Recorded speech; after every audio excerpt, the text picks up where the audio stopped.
su trabajo, ¿no? Y bueno, yo viendo si está ahí, ¿ya? Para facilitar esto del trabajo es muy importante que ustedes elaboren un perfil de lo que están haciendo, ¿no?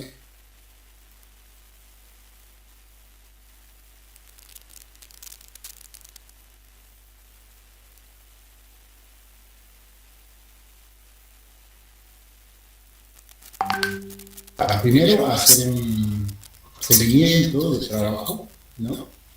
Y pues si está con todos los capítulos completos, pues también a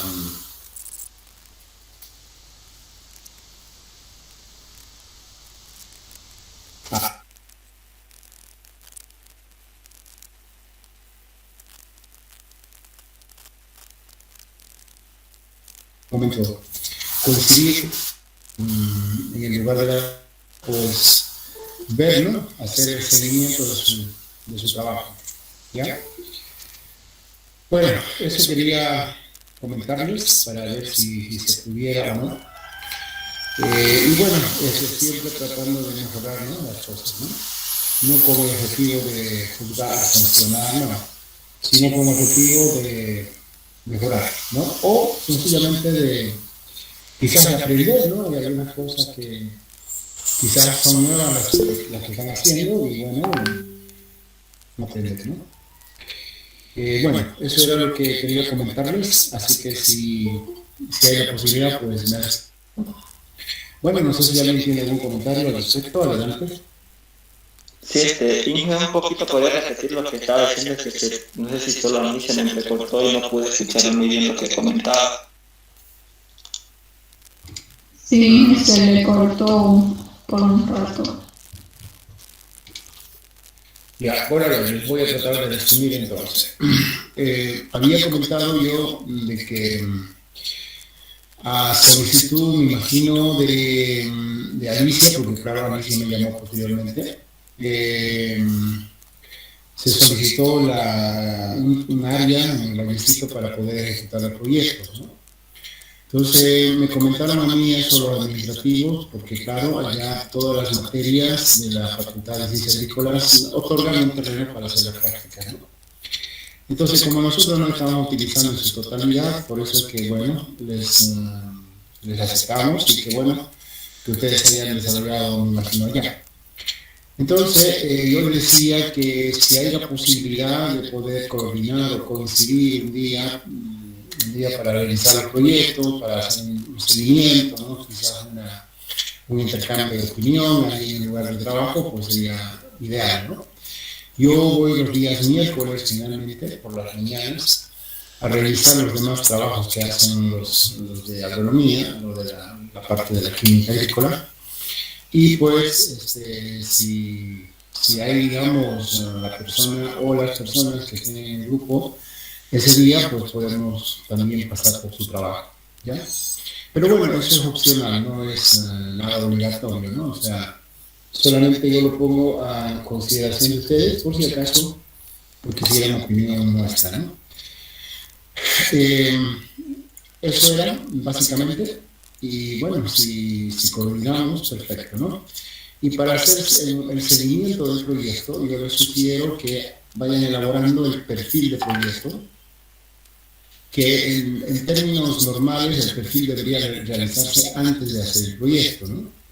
Pero bueno, que por cuestiones de tiempo y ya lo han hecho el proyecto, entonces yo les sugiero realizar el perfil de proyecto con dos objetivos. Uno con el objetivo de ayudar a hacer el seguimiento y el monitoreo del trabajo.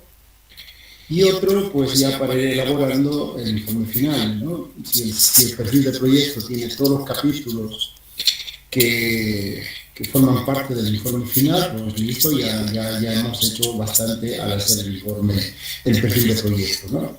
No se olviden que el perfil de proyecto, lo más enriquecedor, lo más importante de este documento es la metodología, ¿no? La metodología es lo más importante porque ahí está declarada el lugar donde se realiza, lo que se está realizando, cómo se está realizando, qué datos se están registrando, ¿no? Entonces es, digamos, en este caso, la esencia de la ejecución del proyecto.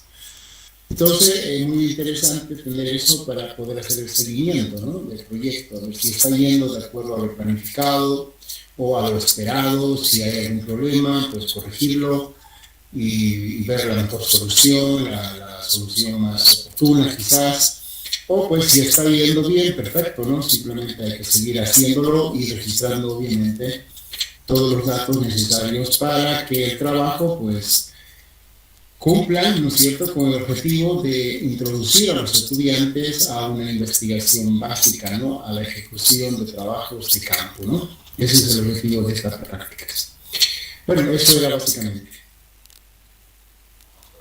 Sí, bueno, por mi parte me parece bien que podríamos, no sé,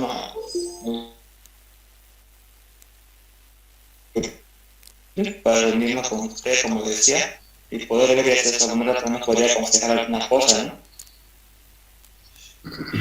Ajá, más que aconsejar, simplemente hacer una evaluación, ¿no?, un seguimiento del trabajo. Y no es cualquier día, o sea, yo le estoy diciendo que hoy los días miércoles, ¿no? Por eso es muy probable que no coincidamos, ¿no es cierto? Entonces no hay problema, ¿no? O sea, ustedes no se sientan, digamos, culpables de no ir los miércoles. No, yo le estoy haciendo esa propuesta porque da la casualidad que yo voy a hacer la revisión de los trabajos de ingeniería agrícola y pues hemos decidido hacerlo los miércoles y pues si estoy allá, pues pasar, ¿no es cierto?, aprovechando que los trabajos que ustedes están también ubicados allá, ¿no? Es una sugerencia, no es nada, digamos, obligatorio, ¿no? O sea, por si acaso, de tal manera que si ustedes no pudieran los días miércoles por las mañanas, no hay problema, no es eso, digamos, excluyente del trabajo, ¿ya? Igual más, ustedes siguen haciendo y no, me gustaría, obviamente, conversar con algunos de ustedes sobre el trabajo, ¿no? Y ya ir orientando en algo que quizás falte o quizás sea necesario, pero si no hay problema, no se sientan culpables de no estar allá, ¿listo? Listo, Inge. Hay algunos grupos que vamos a medir parámetros los miércoles. ¿Cómo nosotros le hacemos saber a usted por medio de Alicia que estamos allá, a ver si usted se da una pasadita? Sí, claro, ¿no? Yo los miércoles estoy ya, no sé que, bueno, no esté en la ciudad por cuestiones laborales, pero voy a tratar de estar los miércoles, ¿no? Entonces, simplemente ustedes pueden comunicarle a Alicia qué grupo va a estar y pues yo pasar por el lugar, ¿no? Y más o menos yo a ella tendría que decirles más o menos la hora, ¿no? Para que no estemos esperando ni yo ni ustedes toda la mañana o 2 o 3 horas, ¿no? Yo generalmente empiezo el recorrido de los trabajos a las 9:30, ¿ya? Entonces allá tengo que hacer 1, 2, 3, 4 trabajos. Entonces me imagino que me lleva más o menos como una media hora por trabajo. Entonces estaríamos hablando de las 10:30, a ver, 9:30, 15 minutos, digamos 9:30, 10:30 más o menos. 10:30 ya estaríamos con ustedes, ¿no? Entre 10:30 y 11, ¿no? Lo único que me tienen que decir es que van a estar para que yo vaya allá, porque no voy a ir innecesariamente si no hay nadie, ¿no? Aunque igual voy a ir alguna vez seguramente para ver cómo está, pero la idea es, ¿no?, intercambiar opinión, criterios, ¿no?, observaciones, sugerencias, o bueno, también quizás aprender de ustedes, ¿no?, porque por ahí están haciendo algo distinto y pues funciona y qué bien poder aprender, ¿no? Listo, Inge, entonces nosotros cualquier cosa le decimos a Alicia para que le avise a usted. Gracias. Perfecto. Bueno, entonces, bueno, eso era lo que quería comentarles hoy. Ahora vamos a retomar, en el tiempo que queda, vamos a retomar el avance. Fíjense ya, a ver, vamos a hacer un recorrido en la línea del tiempo. Hasta ahora hemos empezado con ver la importancia, ¿no?, del suelo. Hemos visto las formaciones del suelo, los procesos de formación, ¿no?, qué procesos intervienen en la formación del suelo. También hemos visto algo de la meteorización física, química y biológica, que es evidentemente un proceso de formación de suelos. También hemos mencionado los factores de formación del suelo, ¿no es cierto? Los 5 factores: tiempo, materia orgánica o vegetación, clima, roca madre, ¿no? Y obviamente la actividad humana. Y bueno, después, ya con esa información sobre la formación de suelos, ¿no es cierto?, cómo se llega a tener lo que ahora tenemos, por ejemplo, acá en Santa Cruz, en La Paz, en Cochabamba, bueno, en realidad en todo nuestro planeta. Pues ahora, bueno, hemos visto en la anterior clase hacer una metodología de hacer el estudio del suelo, ¿no? Entonces ya sabemos que hay un suelo, pues ahora hay que conocerlo, ¿no? Y entonces, en la anterior clase les comenté, bueno, les pasé una información sobre cómo se debe encarar un levantamiento de suelos, llamado también estudio de suelos o relevamiento de suelos, ¿no? En función siempre al objetivo que nosotros queremos alcanzar. No se olviden que hay objetivos de diagnóstico, hay objetivos de evaluación de potencialidades, diagnóstico o objetivos de medir la capacidad productiva, de mejorar la capacidad productiva, de hacer clasificación. Bueno, depende de qué objetivos tengamos, pues en ese sentido se dirige el estudio de suelos, ¿no?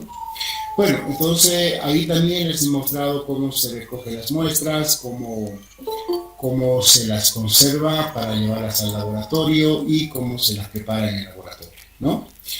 Entonces, bueno, una vez que ya tenemos eso, entonces empezamos, ¿no es cierto?, a desarrollar la parte física y la parte química del suelo, ¿no? Entonces, para ya conocer qué es la parte física y qué es la parte química, tenemos que conocer desde el punto de vista teórico cada una de esas propiedades, ¿no? Y, bueno, vamos a seguir una lógica, vamos a manejar los conceptos, vamos a manejar las técnicas analíticas y después vamos a ver la parte de interpretación de los resultados y o aplicación, ¿de acuerdo?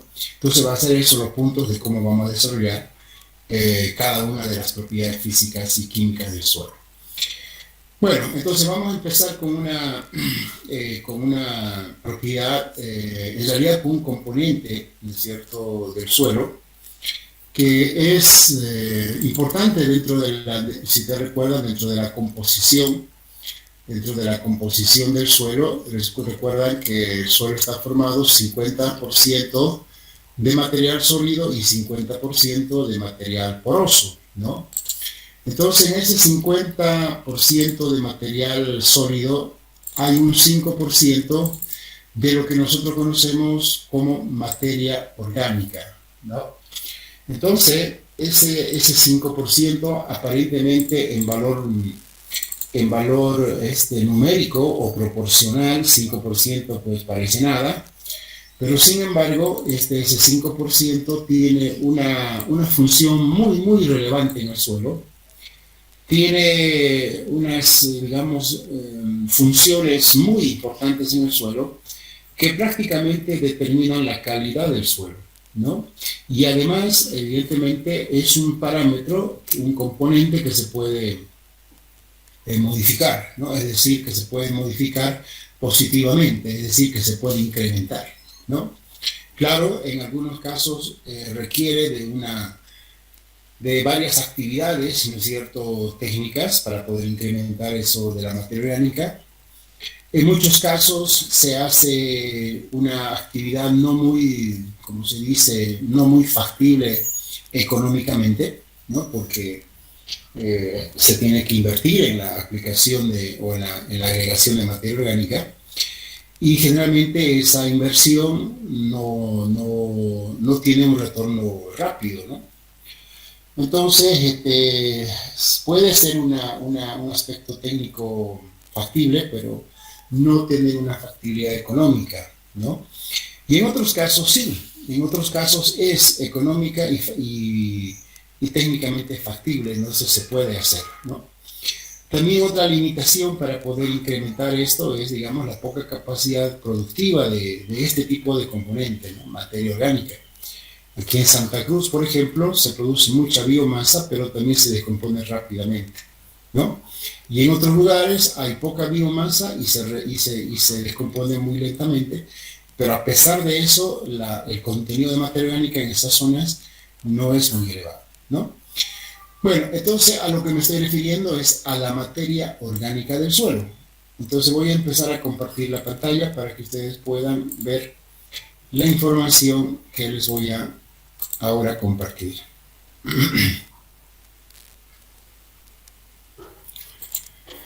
Bueno, nosotros acá tenemos un contenido, ¿no es cierto?, que pues he adjuntado acá un link, ¿no?, de lo que es la vida en el suelo, ¿ya? ¿Por qué razón? Porque lo que es vida en el suelo está relacionado con esto, con la MOS, materia orgánica del suelo, ¿ya? Cuando me refiero a vida en el suelo, me refiero a la parte de los microorganismos, ¿no? Meso y hasta macroorganismos. Entonces esto quiere decir que si el suelo tiene vida, ese suelo se debe en gran parte a la materia orgánica.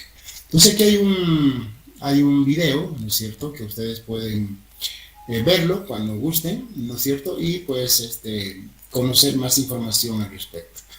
También acá hay otro link donde ustedes pueden ingresar y está unos conceptos teóricos más ampliados de lo que es la importancia de la materia orgánica en el suelo, no sus funciones, sus cualidades en el suelo. Y acá también he adjuntado un artículo científico sobre la materia orgánica, ¿no? ¿Con qué objetivo? Con el objetivo de que ustedes vean de que el estudio de la materia orgánica se realiza a ese nivel, ¿no? O sea, es tan importante el componente en el suelo que se desarrolla mucha investigación sobre esto, ¿no? Por ejemplo, personalmente nosotros en la empresa elaboramos, ¿no es cierto?, un abono orgánico, ¿no?, que pues digamos tiene mucha demanda porque la capacidad de producción no nos da, ¿no?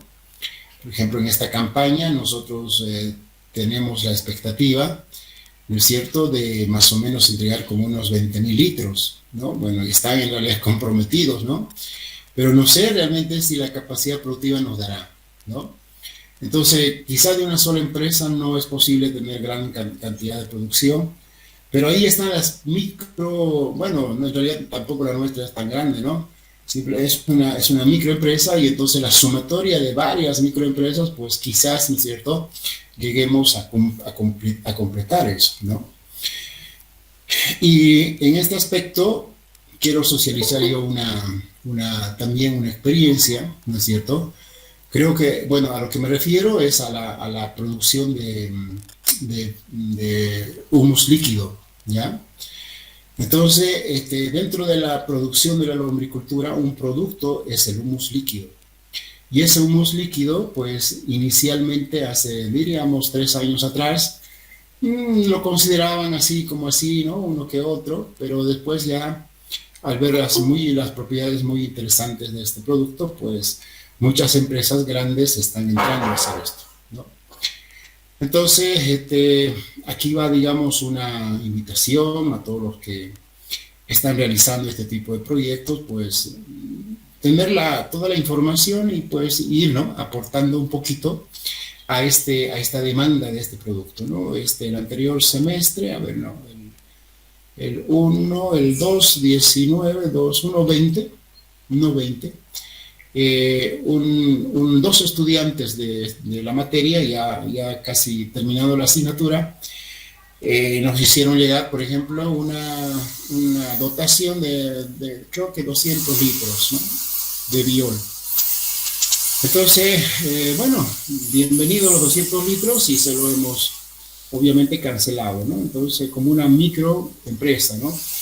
No sé qué habrá pasado con esos jóvenes, después, bueno, ya no aparecieron más, no sé si lo habrán deshecho, bueno, no sé la verdad qué habrá pasado, pero aquí va la invitación, ¿no?, a todas aquellas personas que vayan a trabajar con bioles, ¿no?, o con directamente humus de lombriz, pues están invitados a entregar lo que tengan, ¿no?, para tratar de cumplir ese volumen que tenemos que entregar para la fecha de noviembre, principio de diciembre, ¿ya? Entonces, eso, digamos, es un dato nada más de la importancia que es la materia orgánica en el suelo, ¿no? fíjense, ese producto ha levantado, ha incrementado en 500 kilos el rendimiento de la soya. Y obviamente 500 kilos con el precio que tiene la soya, pues es nada, digamos, ¿no? La cantidad que se le echa, ¿no? Entonces, por eso que muchos productores ya grandes, estamos hablando grandes de 1.000, 2.000, 3.000 hectáreas, pues están interesados en usar. Y bueno, nosotros no tenemos semejante cantidad que se requiere, ¿no? Porque la dosis que se requiere son entre 5 a 10 litros por hectárea, ¿no? Entonces imagínense 5.000, 10.000 hectáreas, es una gran cantidad, ¿no? Pero bueno, ahí está, digamos, la oportunidad de emprender, ¿no? Un pequeño emprendimiento y pues bueno, ¿no? Empezar con algo interesante desde el punto de vista económico. Así que están invitados los que están haciendo algo así para ver si pues pueden aportar a esa demanda ahora existente del biol, ¿de acuerdo? Más adelante les voy a comentar yo de qué se trata eso, cuando veamos la parte de la aplicación de la materia orgánica. Bueno, a ver, entonces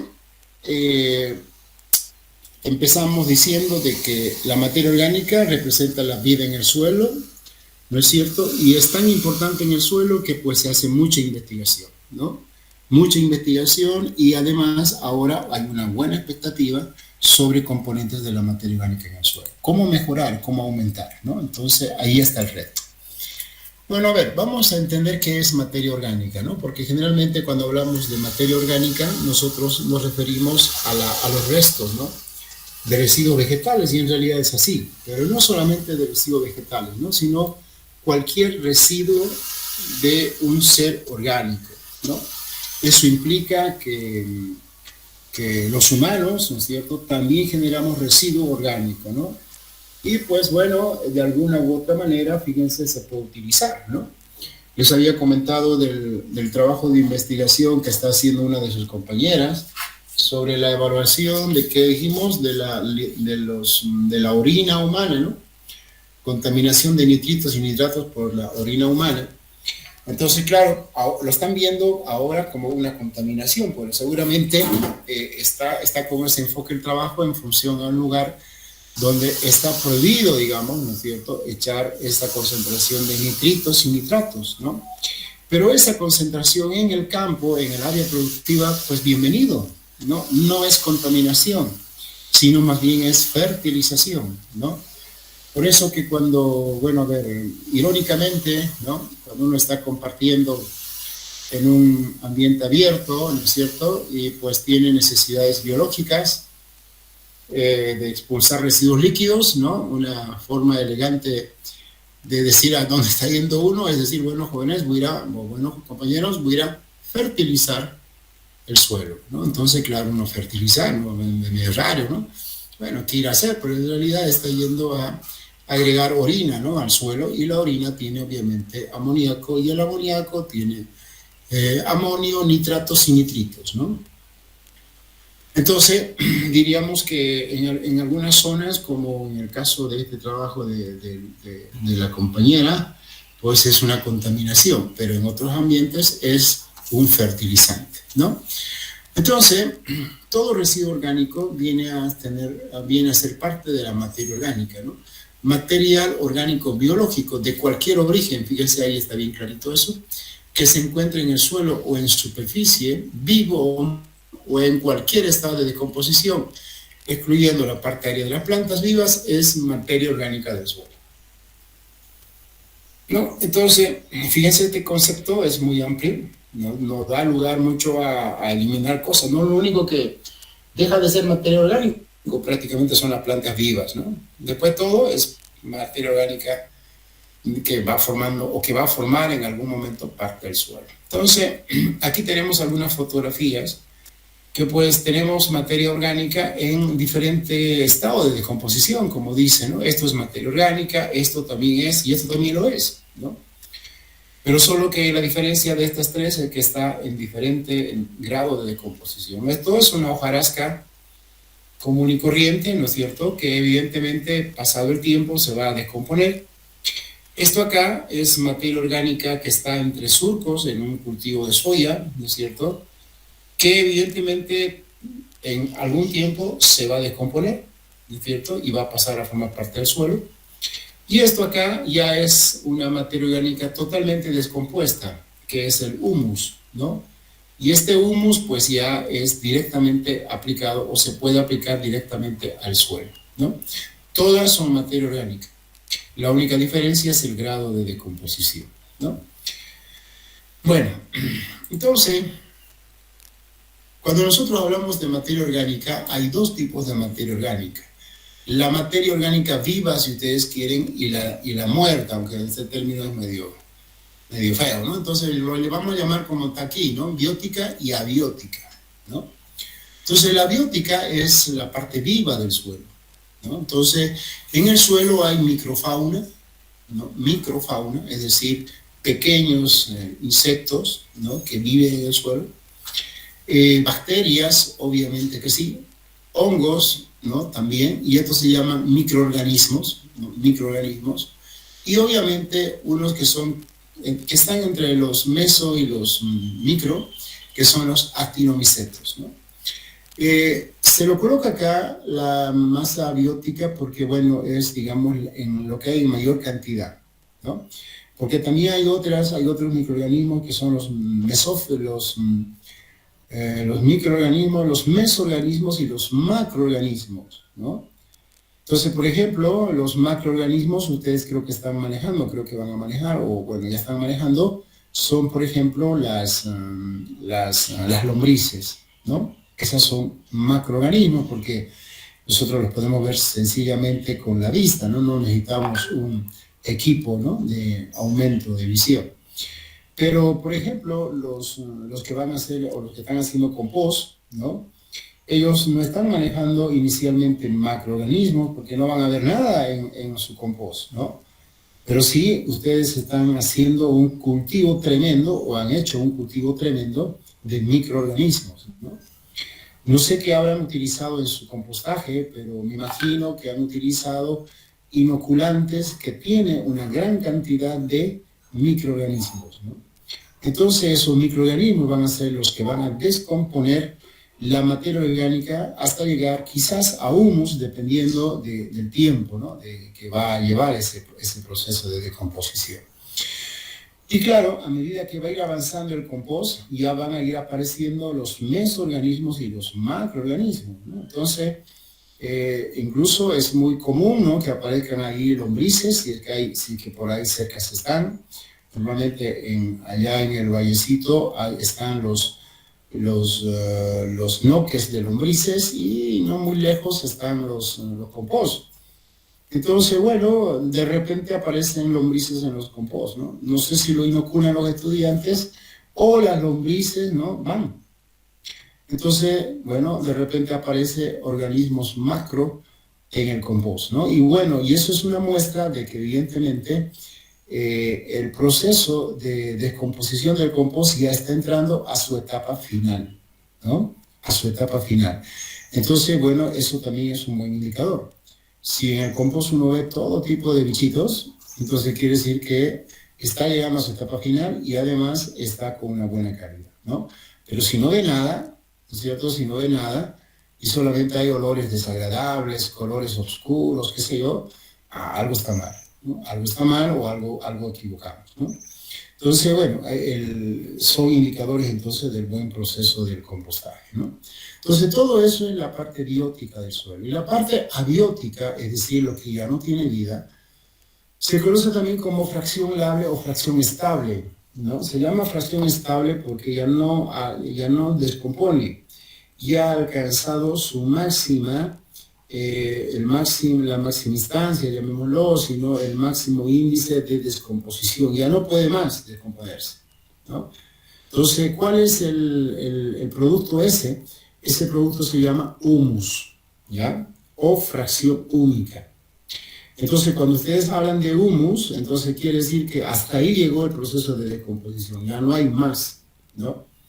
Y entonces ya ese proceso es el producto final de la descomposición de la materia orgánica, lo que quiere decir que ahí en el humus está está terminado prácticamente el abono o el fertilizante orgánico. Lo que quiere decir que eso ya es listo para utilizarlo, ¿no? Y fíjense que cuando uno utiliza eso, escucha la respuesta en las plantas, pero es casi inmediata, ¿no?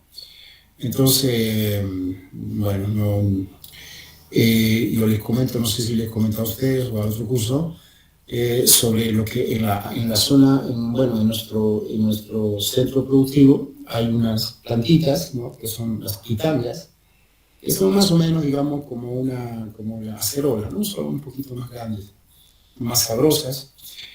Y resulta que, bueno, hay una época en la cual pues, sufrimos ataque de los cepes, ¿no? O sea, de las hormigas, ¿no? Las hormigas lo defolian a las plantitas. Y entonces, bueno, en un día para otro aparecieron todas defoliadas, dijimos, pucha, que ha sido un desastre. Entonces, bueno, como estábamos haciendo limpieza de los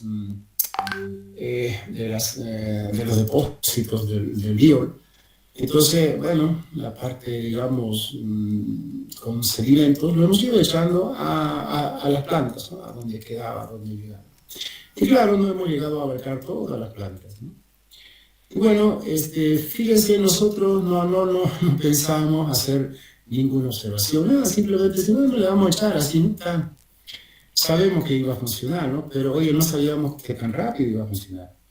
Y entonces cuando, bueno, después al día siguiente o a los 2 días llovió, y qué sé yo, en una semana esas plantitas han tenido un rebrote, pero fenomenal, ¿no?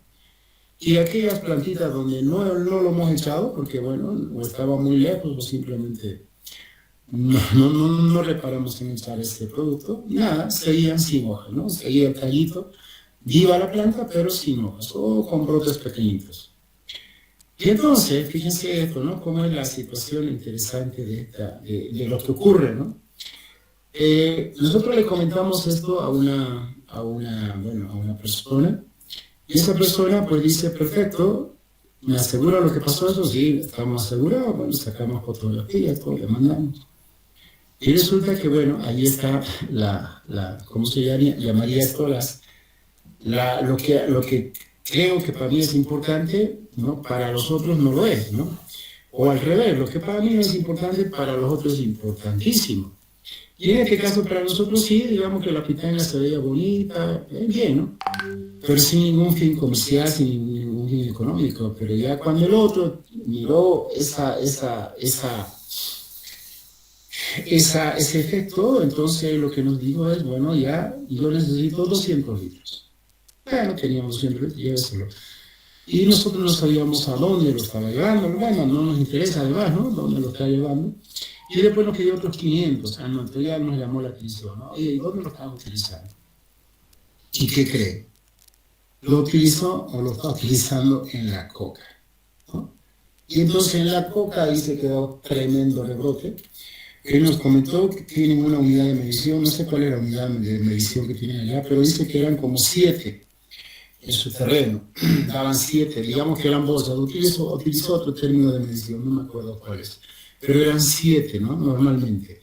Y cuando le echó el producto, resulta que ahora tiene 15, 18. Uy, increíble, ¿no? Y bueno, como hay mucha gente que pues al ver esas cosas pues replican, y entonces ahora, bueno, él ha hecho allá en el trópico cochabambino, ha hecho así como una sucursal, ¿no? Y entonces él comercializa ya el producto, ¿no? Entonces, ¿a qué va este comentario? Uno, a que muchas de las cosas, ¿no es cierto?, uno a veces quizás no las busca, ¿no? Como cualquier, digamos, como cualquier descubrimiento, digamos, que uno hace, ¿no? A veces uno no está diciendo, voy a descubrir esto para estar allá, ¿no? Lo echamos y bueno, para nosotros fue interesante, pero para otros fue demasiado importante. Y ahí surgió esa posibilidad, ¿no? Pero ¿a dónde voy yo con esto? Con esto voy a dar la importancia de lo que son los ácidos úmicos, ¿no?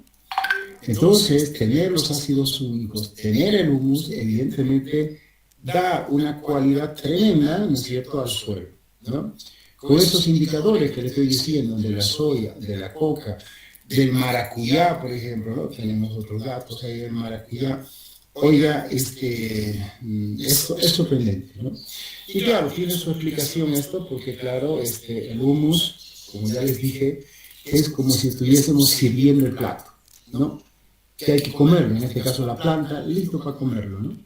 Y resulta que no solamente es arroz y papa, sino tiene de todo, ¿no? Tiene de todo, porque el humus es un complejo orgánico, entonces tiene de todo, ¿no? Entonces ahí pues es un banquete de nutrientes para las plantas, ¿no?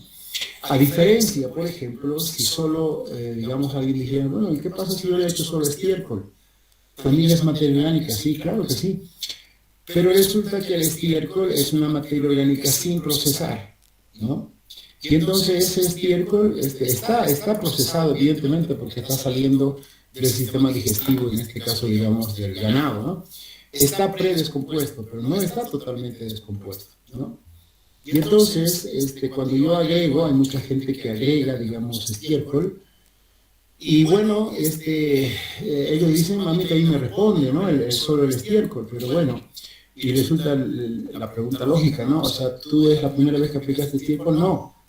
Entonces, ¿qué pasa? Todas las veces que cosecho y siembro aplico estiércol. Ah, no, pues entonces, claro, la mineralización del estiércol lleva su tiempo, entre 3 a 4 meses más o menos, ¿no? Y entonces, claro, cuando yo aplico ahora, ¿no es cierto? Eso lo que estoy aplicando ahora no lo voy a ver el fruto en esta cosecha, lo voy a ver en la próxima. Pero el fruto que estoy viendo en esta cosecha no es de lo que yo he agregado, sino de lo que he agregado anteriormente, ¿no? Eso a veces mucha gente no lo entiende, incluso estoy hablando yo de gente muy entendida en el tema, ¿no es cierto?, que aplica estiércol, pero que cree que la aplicación del estiércol en ese momento está dando sus resultados, y no es así, ¿no? Entonces, lo importante que es tener materia orgánica totalmente descompuesta. Es como darle un plato servido con todo lo que pueda haber, digamos, de exquisito, ¿no es cierto?, para el humano, y nutritivo además para el humano, vendría a ser para la planta, ¿no? Entonces, bueno, eso es lo que es la materia orgánica abiótica, ¿no? Bueno, entonces, fíjense, hay diferentes clases de materia orgánica que pues tienen uso distinto, ¿no? Por ejemplo, fíjense acá, esto que ven aquí es bueno, estas dos fotografías acá son lo que yo les decía que son prácticas que se pueden realizar para incrementar ese 5% de materia orgánica. Ojalá los suelos tuvieran 5%, por si acaso, no lo tienen, ¿no? Normalmente un suelo acá en Santa Cruz con una cantidad de materia orgánica respetable ya es, digamos, de 1.9, 2.1, 2.2%, ya estamos hablando de un suelo con una buena cantidad de materia orgánica. Pero fíjense, no estamos hablando ni de la mitad de lo que tendría que haber, ¿no? Porque si hablamos de la mitad sería 2.5, ¿no? Entonces, cuando hacemos el análisis de suelo, ¿no?, para las empresas, y sale una materia orgánica de 2.1%, pucha, felices, ¿no? Porque claro, es una gran cantidad de materia orgánica aquí en Santa Cruz. Pero como les digo, no llegamos ni al 50% de lo que debería haber en el suelo, porque no se olviden que en el suelo debería haber 5%. Ahora, si hay más de 5%, ya no es un suelo, eso ya no es un suelo mineral, ya eso es un suelo orgánico, ¿no? Más adelante vamos a ver eso en la clase de suelos. Pero bueno, entonces aquí tenemos nosotros dos materiales que se llama la crotalaria y la mucuna, que hay mucuna negra y mucuna ceniza, que son dos plantas que se utilizan para incrementar la materia orgánica en el suelo. Es decir, se conoce como abonos verdes, ¿no? No sé si alguna vez han escuchado esto, abonos verdes. Ahí en el Vallecito, por ejemplo, hemos establecido un ensayo, a ver si al final del semestre podemos hacer un recorrido por todos los ensayos que estamos realizando. En el Vallecito hemos hecho sobre abonos verdes, estamos haciendo sobre fertilización orgánica, sobre fertilización química, y quizás, ¿no?, por ahí tengamos nosotros, por ahí suerte o ganas, que más que suerte, de hacer un paseíto por esos trabajos de investigación y ahí ver los beneficios, ¿no?, que tiene aplicar materia orgánica. Y entonces hay un grupo de la química agrícola que está haciendo esto de abonos verdes, ha sembrado mucuna y con el objetivo de generar biomasa, ¿no? Evidentemente esta biomasa no tiene ninguna utilidad económica, o sea, no genera no lo vendemos, nada, ¿no? Ni la semilla, nada. Entonces, aparentemente, así como una práctica, esto significaría como un gasto, ¿no? Si usted le dan esta propuesta a un empresario o a un mediano productor, le dice, no, pues yo voy a sembrar, voy a echar maquinaria, voy a echar semilla y no voy a utilizar mi suelo y además no voy a ganar nada, no, mejor no lo hago. Entonces no lo ven como una inversión, lo ven como un gasto, ¿no? Pero en realidad esto es una inversión, ¿no? Porque evidentemente incrementar la materia orgánica en el suelo ya se ha demostrado que los beneficios son bastante altos, ¿no?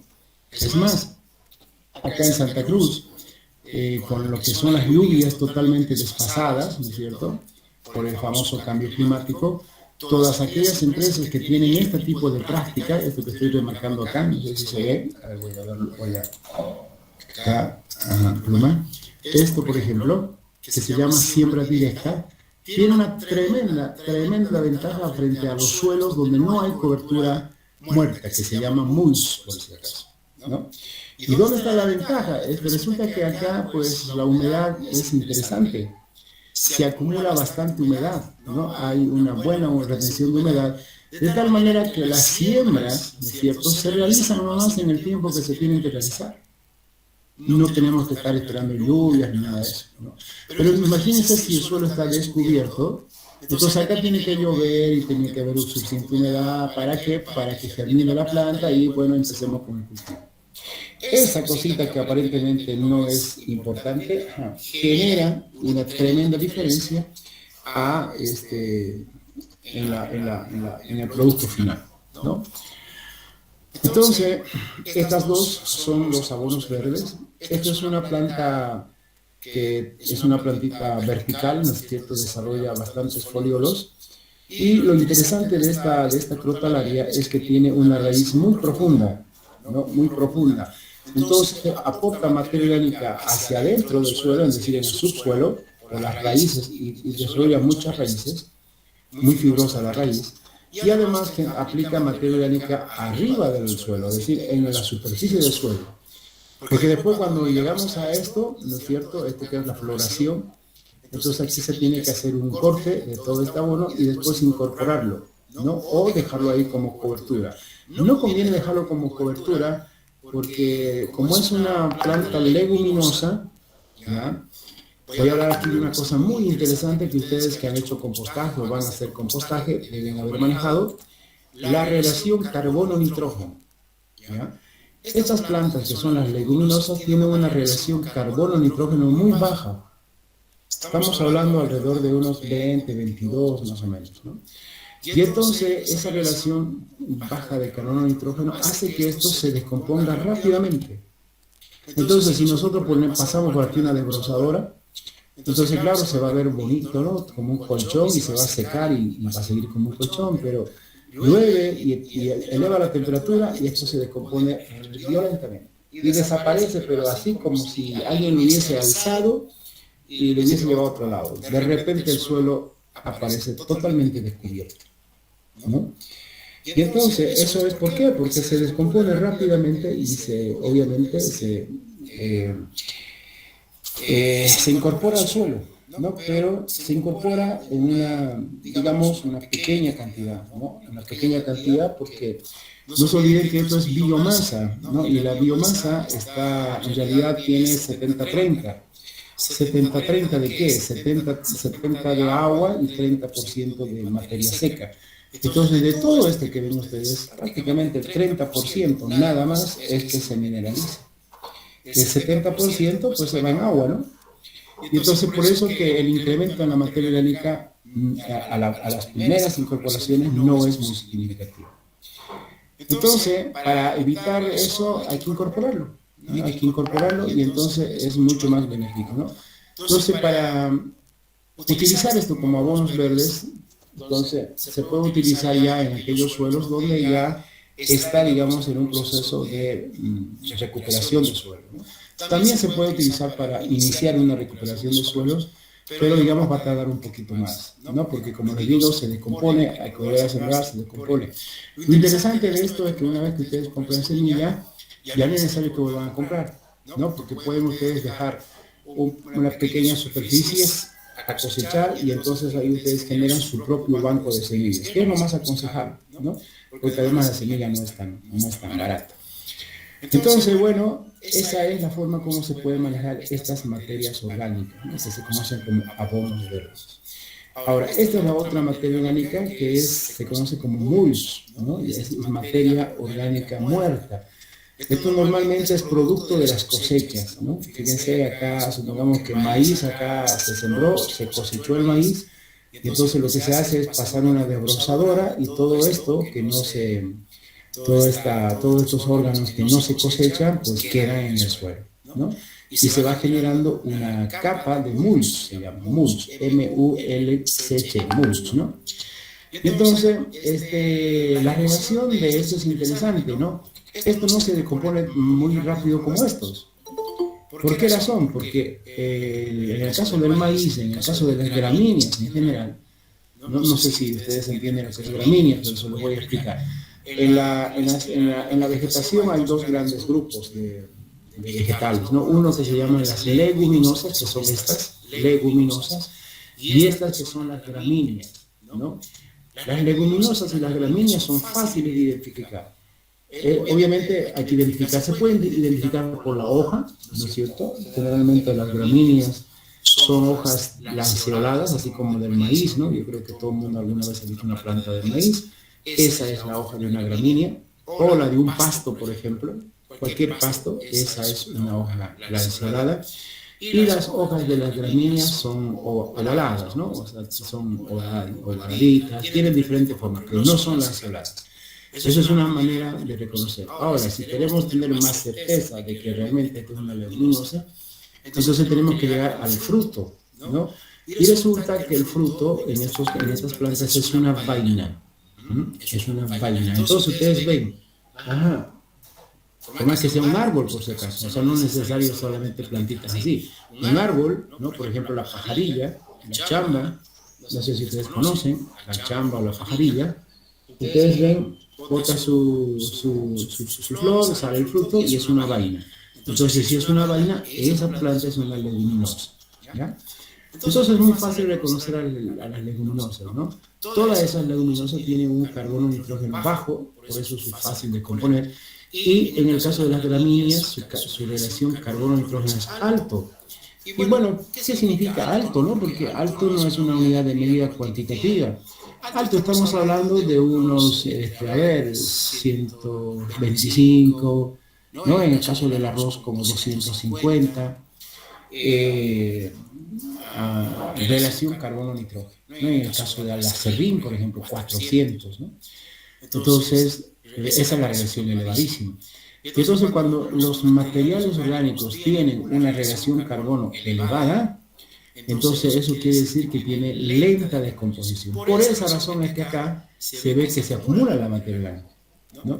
Entonces, las empresas, ¿no es cierto?, si quieren hacer esto que se llama siembra directa, se llama así, ¿no es cierto?, en términos técnicos agronómicos, si quisieran hacer con estos abonos, nunca van a tener así. Nunca van a tener esto porque eso se descompone, como les digo, y se incorpora rápidamente al suelo. Entonces lo que ellos hacen es utilizar gramíneas, ¿no? Entre ellos está el maíz, está el sorgo, principalmente el sorgo forrajero o el sorgo granífero, y esos son los que después de cosechar, pues lo dejan en el rastro, ¿no? Entonces fíjense la relación carbono-nitrógeno, que es un dato muy importante en la materia orgánica. Bueno, esto digamos que son materia orgánicas en estado natural, ¿no? Digamos que se pueden manejar, pero hay otras materias orgánicas, como por ejemplo estos nuestros residuos, ¿no? De frutas, verduras. Entonces esto lo podemos utilizar, ¿no? Y lo podemos utilizar haciendo esto, que se llama el famoso compost, ¿no? O compostaje. El compostaje es una técnica, bueno, ya bastante antigua, que se utiliza justamente para reutilizar estos materiales orgánicos y de alguna u otra manera pues volver, ¿no?, esos nutrientes al suelo, ¿no? Entonces, bueno, hay diferentes técnicas de hacer compostaje, hay pilas estáticas, dinámicas, hay pilas, digamos, con infusión de aire, bueno, un montón de pilas que lo que buscan en realidad es acortar el tiempo, ¿no? Porque de todas formas, si ustedes no toman en cuenta ningún aspecto técnico, simplemente lo amontonan la basura en un lugar y punto y se olvidan, igual se va a descomponer. Solamente quizás va a desprender malos olores, por ahí quizás inicialmente se va a llenar de moscas y va a haber seguramente larvas de moscas, ¿no? Y eso va a generar un olor desagradable. Pero bueno, al final igual se va a descomponer, ¿no? Sin tener ningún detalle técnico. Pero en el caso del compost hay que evitar malos olores, hay que evitar que las moscas pues, estén presentes, hay que acelerar el tiempo de descomposición porque eso es lo que nos interesa y para eso se aplican técnicas, ¿no? Técnicas que nos permiten hacer eso. Entonces por eso que el compostaje es una práctica muy interesante, ¿no? Para reutilizar o reciclar, si ustedes quieren, todos estos residuos que se generan por lo general por la humanidad, ¿no? Porque ¿quién genera estos residuos? Los humanos. No lo hacen los animales, ¿no? Más bien los animales nos ayudan a consumir esto, ¿no? Cuando nosotros hemos presentado un proyecto a la alcaldía, a la actual alcaldía, para manejar todos esos residuos que se generan en el nuevo abasto, para hacer el perfil del proyecto nos hemos tenido que ir a parar unos 3 días ahí donde se reúne la basura orgánica, ¿no? No sé si ustedes conocen el nuevo abasto. Ahí al kilómetro 9 o 8 creo de idas a La Guardia. Hay una zona donde todas las personas que no tienen, digamos, condiciones de comercializar su producto van y lo dejan ahí, ¿no? Y es una cosa interesante eso porque ahí vienen los carretilleros, ¿no? Ya, con toda la carga y ¡pum! Lo botan. Bueno, nosotros lo que estamos haciendo ahí era cuantificar, ¿no? Cuánto hay, ¿no? Y bueno, para saber cuántas pilas habría que hacer. Bueno, un perfil que nos han pedido hacer. Pero ¿qué es lo interesante de esto, no? Es que venían diferentes residuos, ¿no? Verduras, frutas, tubérculos, qué sé yo. Y la gente ahí pues rescataba lo que todavía se podría utilizar. O sea que si bien había una caja de tomate, digamos, podrida, pero no estaba toda la caja de tomate podrida, ¿no? O sea, había algunos tomates que se podía rescatar. Y entonces, pues ahí la gente, fíjense cómo es, ¿no? La economía a ese nivel, pues incluso lo compran o ¿cómo se llamaría? Se apropia de las carretillas que ya vienen de allá de las casetas de venta, ¿no? Y entonces, bueno, ¿cuánto esto vale tanto? Y bueno, alguien paga y bueno, primero escoge él o ella, lo que quiera, ¿no? Y después ya lo que realmente no sirve lo deja. Y entonces viene como una segunda mano, ¿no? Es lamentable lo que estoy contando, pero es la realidad. Y entonces, bueno, uno con esa curiosidad y ya me pregunta y dice, oiga señora, ¿y qué hace usted con estos que está recolectando, no? Bueno, al principio hay una escepticidad, ¿no? O sea, no quieren decir nada porque creen que pues uno es malo, que le va a denunciar, qué sé yo, pues, ¿no? Pero ya después generando confianza, ¿no? Entre la gente, porque el primer día no nos querían ni ver, el segundo día ya más o menos se acostumbraron, el tercer día ya compartíamos ya conversación y bueno, ahí hemos llegado a tener una conversación y nos enteramos de que esos lo comercializan en las tienditas de las calles, ¿no? Todavía son comerciables, ¿no? Y lo otro que no es comerciable se lo llevan para criar chanchos, de tal manera que entonces lo que queda ahí realmente es lo que prácticamente no sirve para nada, ¿no? Y es eso lo que realmente debería el compostaje, o lo que va al compostaje. Entonces, de la totalidad de residuos generados, porque nosotros registramos las carretillas enteras, ¿no? De la totalidad de residuos generados, pues fíjense, un 30% realmente es, digamos, compostable. El 70% la gente lo rescata, ya sea para el consumo humano o para los animales. Y entonces, bueno, lo que uno, ¿no? Por eso yo digo que es muy importante para proyectar, es muy importante tener datos, ¿no? Porque si no, el proyecto lo sobredimensiona o lo subestima, ¿no? Y entonces, bueno, nosotros creíamos que, pucha, cuántas toneladas, pues no, tantas toneladas, hablábamos de toneladas, y resulta que en los hechos reales no están así, ¿no? Entonces, fíjense esa experiencia sobre residuos orgánicos, que quizás muchos lo saben y quizás otros no lo saben, ¿no? Y pues es parte de nuestra realidad, ¿no? Es parte de nuestra sociedad. Y bueno, ¿no? Hay que entender esos puntos también, porque no es todo técnico, ¿no? O sea, nosotros, bueno, según la alcaldía, todo lo que va a esa jaula o a ese canchón debería reciclarse, ¿no? Así que le va a decir a la gente que no alce, digamos, su tomate que todavía pueden usar, ¿no? O qué le va a decir a la gente que esas yucas que se los lleva para sus chanchos, me imagino, para criar animales, no lo va a llevar. O sea, es, creo yo, un poco, ¿no? Incómodo, ¿no? Decir eso, aquí nadie toca, ¿no? Es un poco incómodo. Bueno, todo eso tuvo que estar, ¿no? Dentro del proyecto. Y a ver, pues, ¿no? Ojalá que la alcaldía, pues, no sé, acepte o no acepte, pero que nos diga algo. Y bueno, y ver el tratamiento de esos residuos orgánicos en los centros de abastecimiento. Bueno, y ahí está pues esta opción, ¿no? El compostaje. Entonces, bueno, imagínense si alguien está haciendo compostaje, pues está ya aprendiendo, ¿no? Una técnica que, fíjense, es muy importante a nivel municipal, ¿no? Bueno, ahora, fíjense acá el efecto de los residuos orgánicos sobre la materia orgánica del suelo, ¿no? Vamos a hacer algunos puntos más rescatables porque los efectos son muchos, ¿no?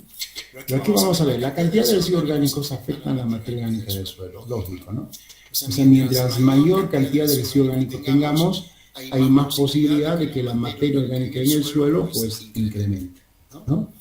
Bien, diferentes tipos de residuos producen aumentos similares de carbono en el suelo, correcto, y esto se debe a la relación carbono-nitrógeno, ¿no? Entonces, cuando hablamos de materia orgánica, ¿no es cierto? O fíjense, cuando hablamos de química orgánica, ustedes han debido llevar química orgánica, y ustedes hablan la química del carbono, ¿no?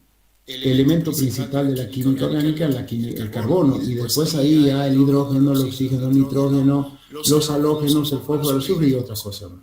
No, pero lo esencial es el carbono. Y entonces cuando hablamos de la materia orgánica en el suelo, lo esencial también es el carbono.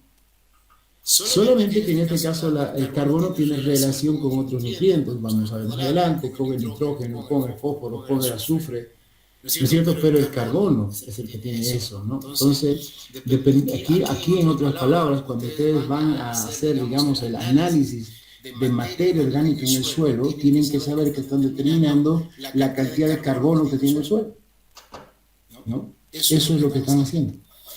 Entonces, acá por eso dice que los diferentes residuos producen aumentos similares de carbono en el suelo, o sea, el alfalfa, la caña de maíz, paja de avena, viruta, todo esto tienen diferente cantidad de carbono, ¿no? Por lo tanto, los aumentos pues, pueden ser en algunos bastante, en otros pues no tanto, ¿no? Entonces, por ejemplo, si yo elijo alfalfa, no sé si ustedes conocen esta alfalfa, es un forraje, ¿no es cierto? Esto tiene una baja cantidad de carbono respecto, por ejemplo, a la caña de maíz, digamos, ¿no?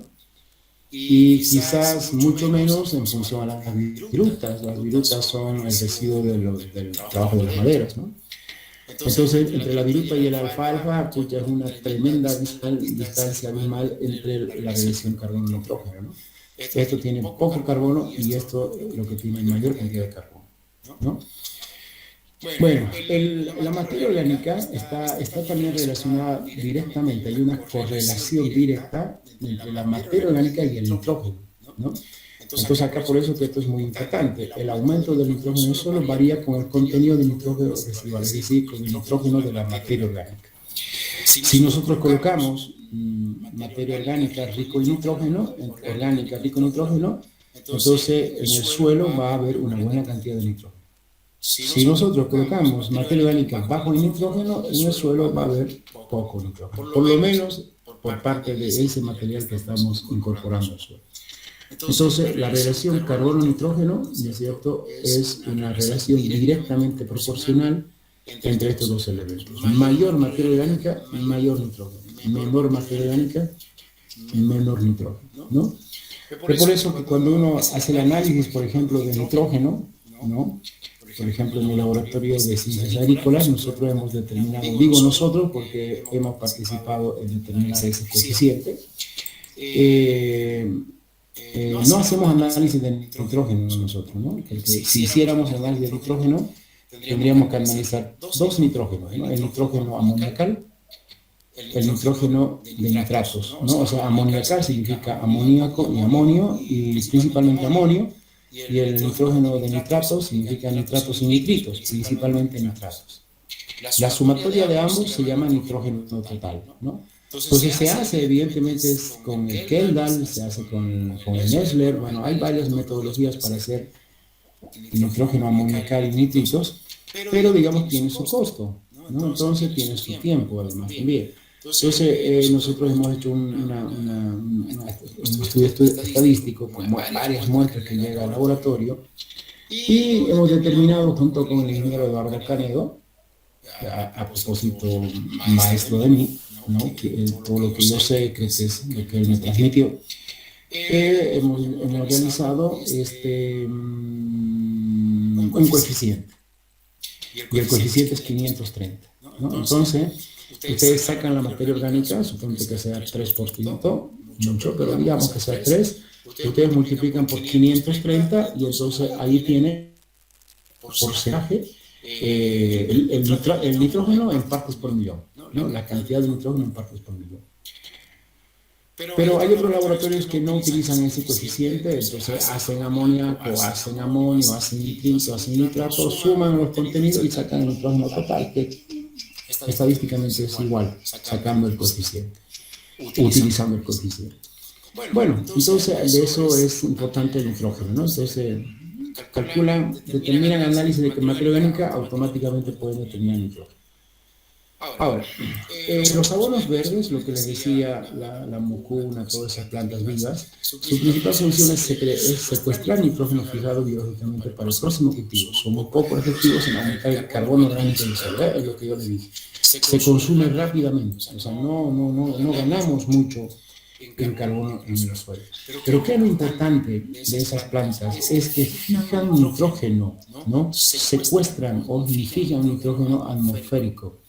Entonces, todas las leguminosas tienen esa particularidad, ¿ya?, de hacer una acción simbiótica con un microorganismo que se llama el Rhizobium. Entonces, el Rhizobium más la semilla, la planta de la leguminosa, fija el nitrógeno atmosférico al suelo.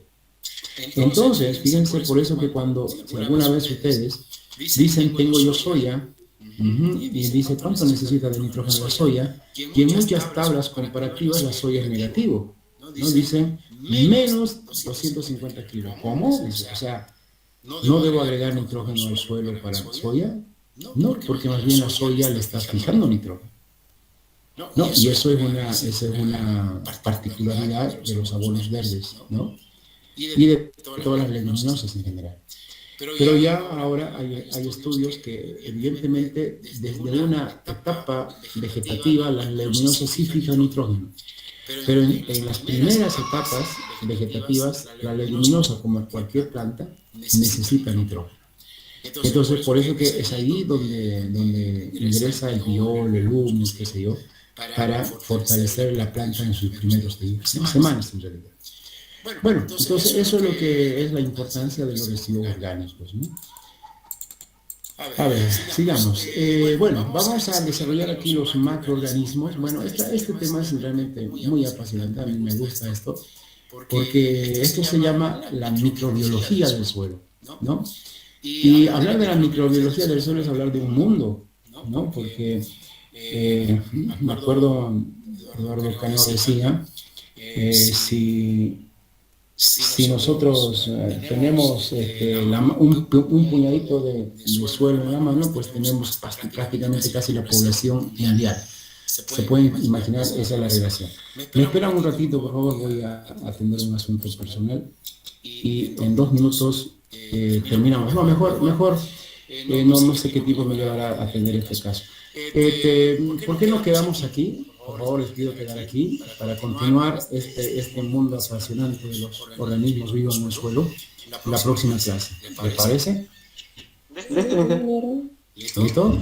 Ya, bueno, ok, les agradezco por estar en la clase y bueno, nos veremos el próximo miércoles. Ya, este temita es interesante, ya les voy a contar.